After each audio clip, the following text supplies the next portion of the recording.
Kuidas mõõta ligipääsmatut? Kujuta ette, et seisad torni ees. Sa ei saa ronida selle tippu ega lasta mõõdulinti alla. Kuidas saaksid teada selle täpse kõrguse? Milliseid mõõtmisi saaksid teha maapinnalt, et arvutada välja midagi, mida sa füüsiliselt ei ulatu katsuma? See pole trikiküsimus. See on matemaatiline väljakutse, mida on lahendatud juba sajandeid. Täna õpime selgeks tööriistad, mis selle võimalikuks teevad. Sinu senine tööriistakast, täisnurkne kolmnurk. Hüpotenuus, pikim külg alati täisnurga vastas. Vastaskaatet, kaatet, mis asub nurga alfa vastas. Lähiskaatet, kaatet, mis asub nurga alfa kõrval ja alfa. Pane tähele, mida suurem on alfa, seda pikem on vastaskaatet. Ja nüüd esimene seos. Siinus alfa on vastaskaateti ja hüpotenuusi suhe. Teine seos, koosinus alfa on lähiskaateti ja hüpotenuusi suhe. Rakendame valemeid. Näidisülesanne 1. Täisnurksel kolmnurgal on nurk 30 kraadi ja hüpotenuus on 10 sentimeetrit pikk. Leia mõlema kaateti pikkused. Vastaskaateti A leidmine. Siinus. Siinus 30 kraadi võrdub A jagatud 10-ga. A võrdub 10 korda siinus 30 kraadi. Võrdub 10 korda 0,5. Võrdub 5 sentimeetrit. Lähiskaateti B leidmine. Koosinus. Koosinus 30 kraadi võrdub B jagatud 10.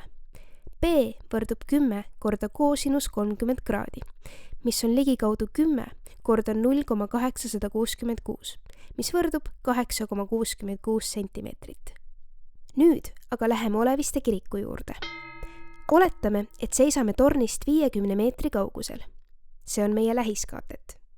Mõõdame vaatenurgaks torni tippu 65 kraadi. See on meie nurk alfa. Me peame leidma torni kõrguse, ehk siis vastaskaateti. Siinus ja koosinus seovad kaateti hüpotenuusiga. Aga kuidas siduda omavahel kahte kaatetit? Müsteerium lahendatud. Kahe kaateti ja nurga seob omavahel tangens. Tangens alfa on vastaskaatet jagatud lähiskaatetiga. Tangens 65 kraadi võrdub kõrgus jagatud 50 meetrit.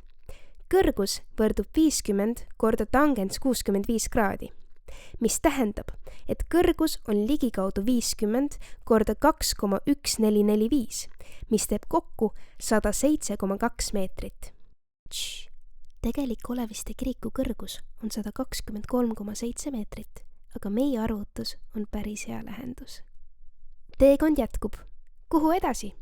Siinusteoreem. Avasta, kuidas lahendada ka neid kolmnurki, millel pole täisnurka. Päriselu rakendused. Uuri, kuidas trigonomeetriat kasutatakse navigatsioonis, astronoomias ja isegi arvutimängude graafikas. Avasta ise. Mängi ja katseta interaktiivsete töölehtedega GeoGebra või Khan.ee keskkondades. Matemaatika ei ole lihtsalt valemite kogum. See on keel, millega kirjeldada ja mõõta meid ümbritsevat maailma. Sa just õppisid selle keele uue, võimsa sõna. Trigonomeetria.